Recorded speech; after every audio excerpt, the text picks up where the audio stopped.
Hello and welcome back to Israel with Aline. Today we are going to visit Khirbet Kayafa, the most important biblical archaeology site you've probably never heard of. We will see findings related to King Saul, David's battle with Goliath, Solomon's temple, the ethics and morals of the Bible, all this and much more. So if you are ready, let's get started.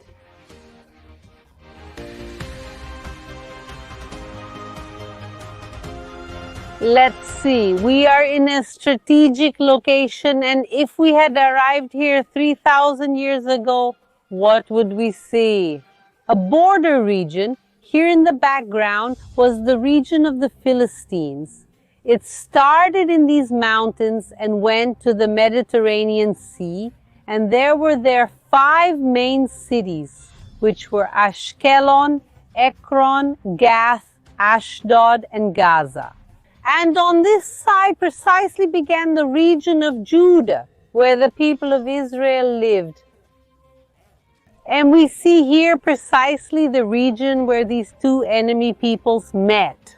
On one side, Judah and Israel, on the other side, the Philistines. And we see in the Bible many battles and confrontations between these peoples reported, but probably none as famous as the battle between David and Goliath. David representing the people of Israel and mainly the God of Israel against Goliath representing the Philistines. And where did this epic and historic battle take place? It happened right here at our feet. Look at this valley, Emek Elah. We are really in a border area that saw constant battles and wars, and that's why a city and a fortress needed to be built here, which we will get to know together today, Khirbet Kayafa.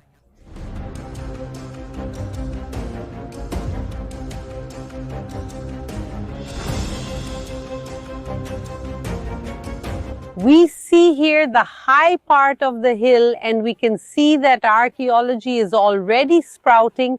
And for us to make this more than special adventure today, we have a more than special guest. So everyone say hello to my father, Jorge. Shalom, everyone. Shalom. Look, Aline, thank you very much for bringing me to a place that I've wanted to visit for years. This is fantastic. And we really are going to have the opportunity to get to know it in depth today. But start by telling everyone what we're seeing here. Look here, everyone. This is the entrance gate. Exactly that. So we're going to start now to enter through the gate. Come with us. And right here at the gate entrance, we can see something very special. Look at this hole that is here on the ground. And what we see here is the gate access. I mean, imagine that the gate could be fitted here. And from here, it opened and closed precisely to protect the city. What material was the gate originally made of? Of wood, exactly. After 3,000 years, the wood has decomposed. It is no longer here. But everything that is made of stone has survived to this day. So we can see practically the entire gate, and through it, we will also enter. Now, while we are entering, there are even people leaving. We can see that people continue to use this gate to enter, to explore the excavations.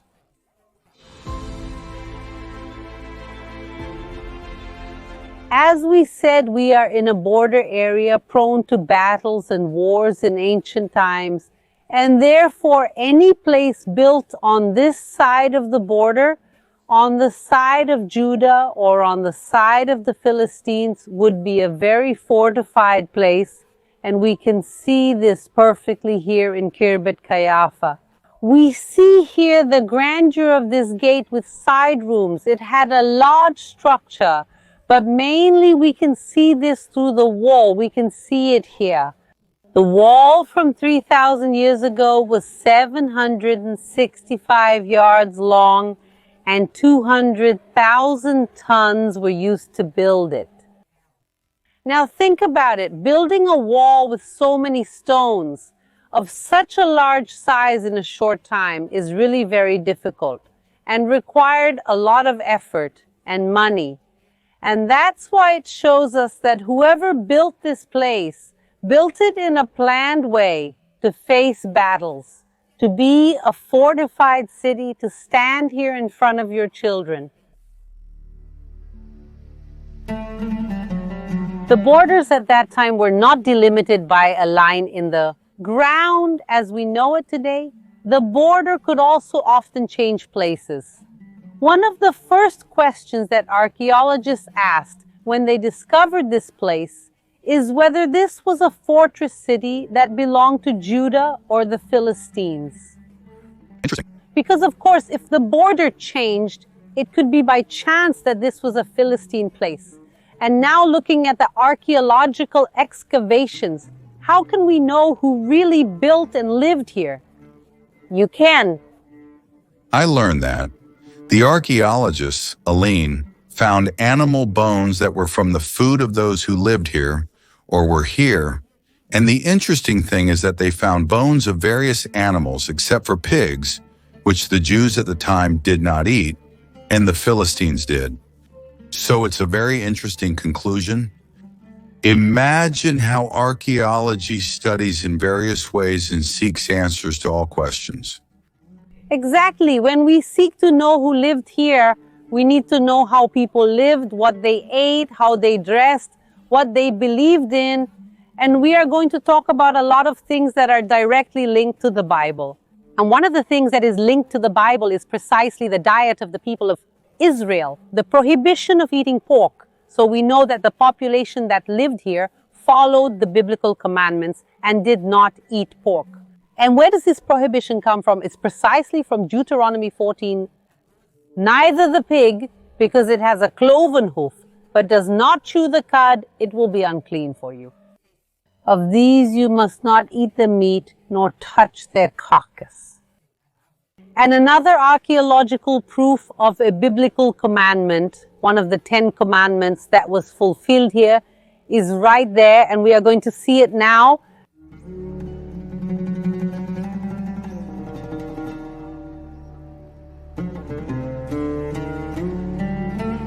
One of the 10 commandments says that we should not make images or statues for worship.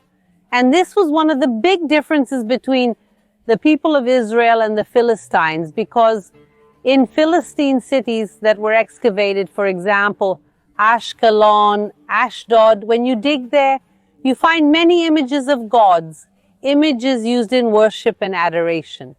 However, when we dig in places that belong to the people of Israel, we are not going to find images of worship. But there is one thing that we sometimes do find, which are matsevot. Look at this pillar here behind us. Matseva is precisely a pillar or a column. An example of a matseva is precisely in the Bible, in the book of Genesis, a story related to Jacob. When Jacob was in Bethel, he lies down and he has a dream, a vision. He sees the entrance of the heavens, the angels ascending and descending. He has a very big encounter with God. And when he finishes that great vision, what is he going to do?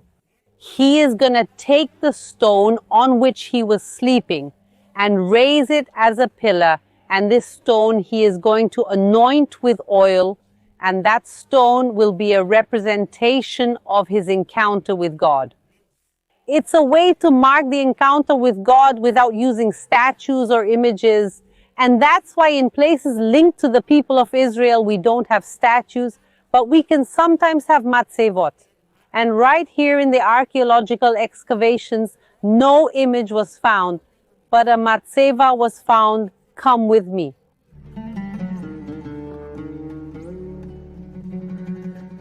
Wow, it's really impressive to be able to see a matzeva with our own eyes. There are some of them in Israel, usually in places linked to the Bible. As the Bible also tells us, the matzeva is not a carved and worked stone. This was a custom among pagan peoples. The people of Israel took rough stones to use as matzeva. We can see that her entire foundation was very well done. Precisely so she could survive standing for 3,000 years. Everything we see around us here is 3,000 years old. And it's also important to highlight this. It wasn't some kind of pillar that supported the room, the bedroom, or the ceiling. It was a standalone stone, precisely because this was probably a place that reminded the people here of the God of Israel.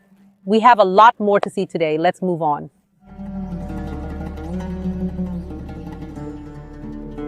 If you are planning a trip to Israel, maybe you can also include Khirbet Kayafa in your itinerary, which is a place still very little visited, but that holds many biblical stories.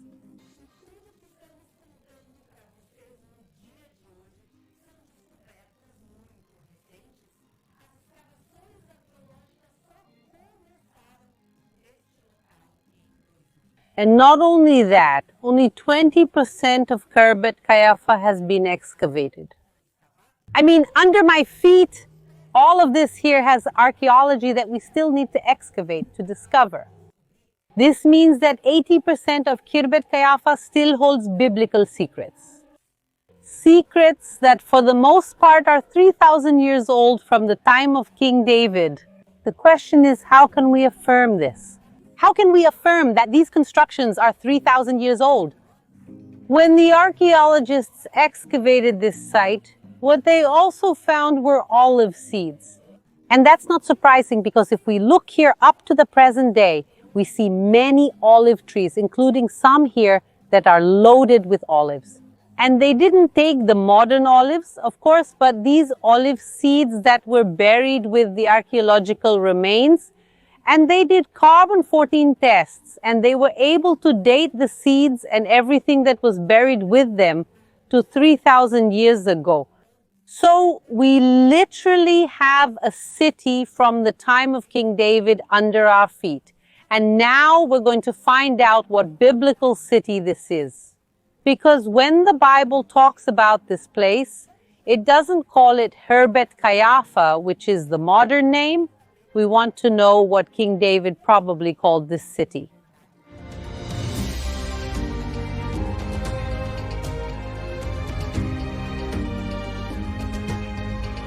Look where we're getting to. This is another part of the archaeological excavations.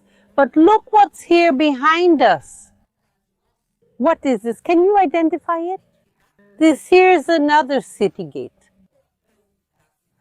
This is an anomaly. It's not normal for a fortified city of this size to have two gates.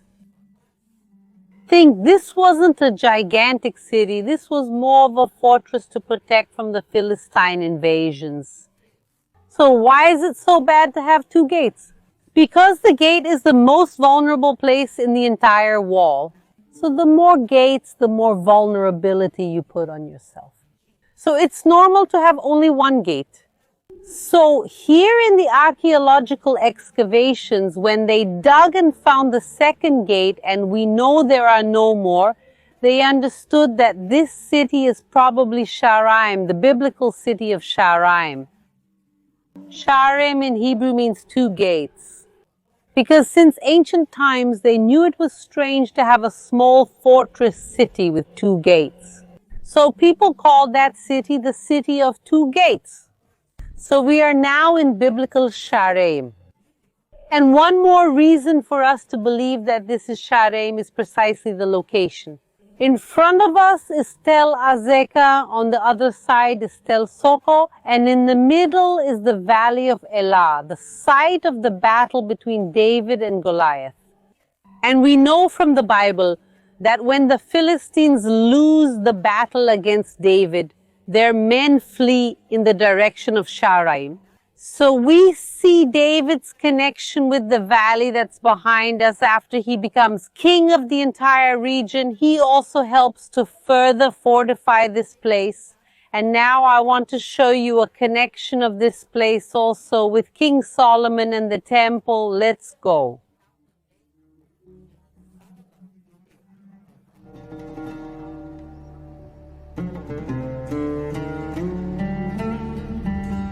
This room was very strange, very different.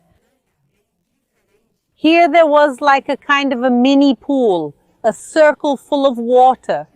So this stone here, it stood here, and here there was a small basin, you can say a small water reservoir.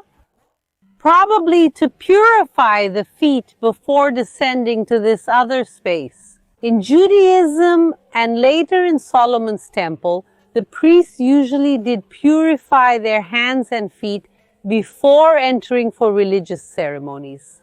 So here we see a place for foot purification, and perhaps there was also something to purify the hands, to be able to enter this space that we believe was a sacred space, a holy space. That here in front of me, there is an altar, and fallen next to it, they found something made of stone that they started to assemble like a puzzle, and they assembled this here that we see in the photo.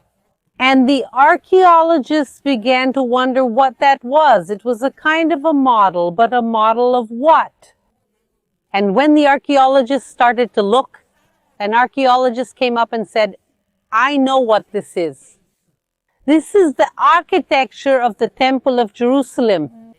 In fact, if we take the model of the Temple of Jerusalem, which is in the Israel Museum, despite being the model of the second temple, we can see the similarities.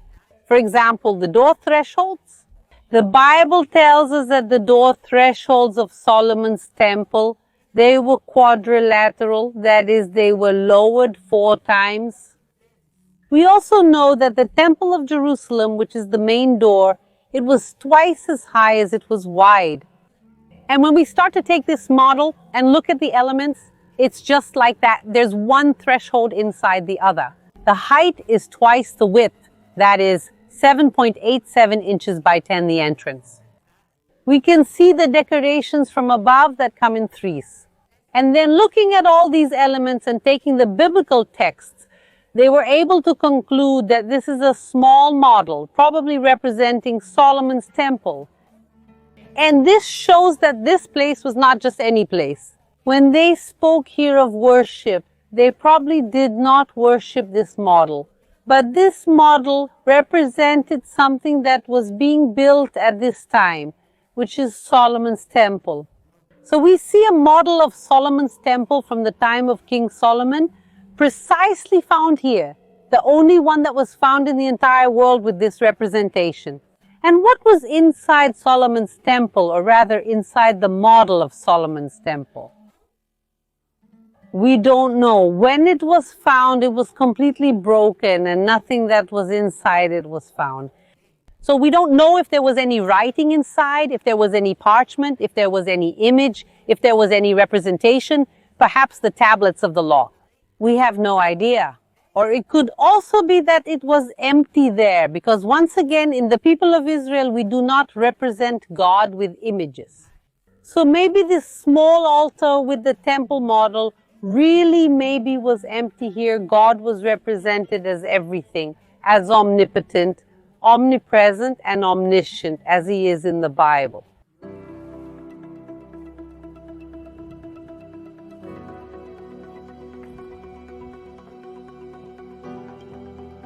We are entering a colossal building.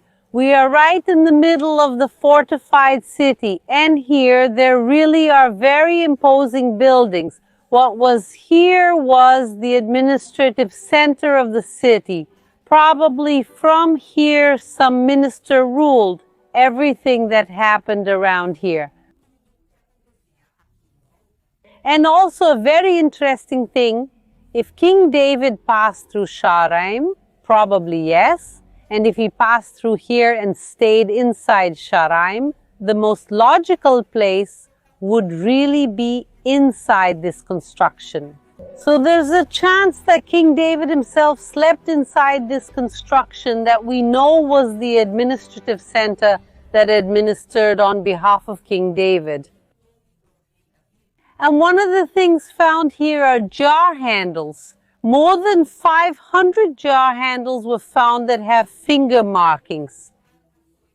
When they were making the whole jar and the clay was still malleable, they would take their finger and make a fingerprint on the jar handle. We imagine that this was their way of marking the jar, of doing some kind of accounting, and so it was probably part of the tax system. Perhaps they really did receive taxes from other cities in the region to pay the employees and soldiers who were protecting this place. But there are two more inscriptions that I want to talk to you about, which were found very close to here, that are connected with the Bible.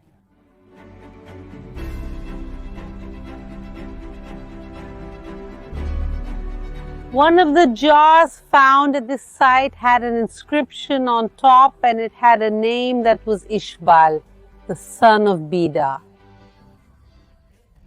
Ishbal is a name that we know from the Bible, the name of one of King Saul's sons.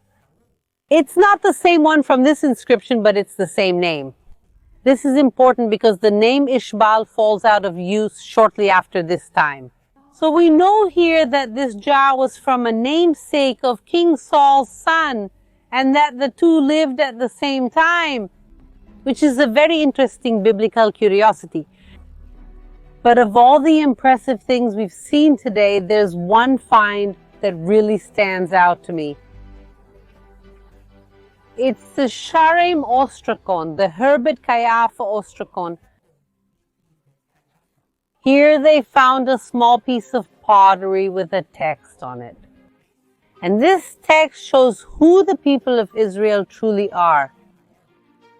It shows the values of the Bible that we follow to this day as Jews and Christians. Listen to what is written in this text. You shall not do it, but you shall worship the Lord. Judge the slave and the widow. Judge the orphan and the stranger. Plead for the child. Plead for the poor and the widow. Rehabilitate the poor in the hands of the king. Protects the poor and the slave. Supports the foreigner. This ancient Hebrew text, written 3,000 years ago, says that the population of this place has to seek justice and take care of its most vulnerable populations, of the widows, the orphans, the slaves, and the foreigners. Look how interesting. Here in the ancient world, there were also laws to help the most needy. But usually they spoke of the widows and also the orphans. But the fact that this place says that one must take care, in addition to the slaves and foreigners, is something very different from other peoples. They were here in front of an enemy people, but still saying, treat them with justice, even the foreigners in your land. And this text reminds us a lot of biblical passages that tell us to take care of the most needy. Let's hear some of them. Do not mistreat or oppress a foreigner, for you were foreigners in the land of Egypt. Do not harm the widows or the orphans. Does he administer justice to the orphans and widows? And he loves the foreigners, giving them food and clothing. Therefore, love the foreigners because you were foreigners in the land of Egypt. And these are just a few examples of many biblical passages that talk about the subject. See how this place is in ruins these days. It was in use for less than 100 years. In King Solomon's own time, it was abandoned. And we see how many changes the land of Israel has undergone in these last 3,000 years.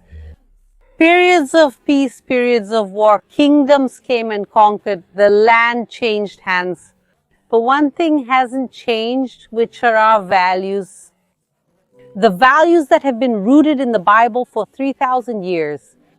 Helping others, helping those in need, truly the orphans, the widows, all those who need it so much. So I like to come here and see the glorious past, albeit short, the glorious past of this city. To come here to rediscover archaeological finds, the son of King Saul's name, the place next door where King David fought against Goliath, where he perhaps stayed here where we are, the likely model of Solomon's temple, to see here the glory of the kings and the glory of the past. But really the most important thing is to know that the values are still rooted within us, and that we can connect in the year 2024 with a text written 3,000 years ago. Both I here, who am in Israel at the moment, as you, as in the whole world, we can connect and really learn not only the history, but the values of the past.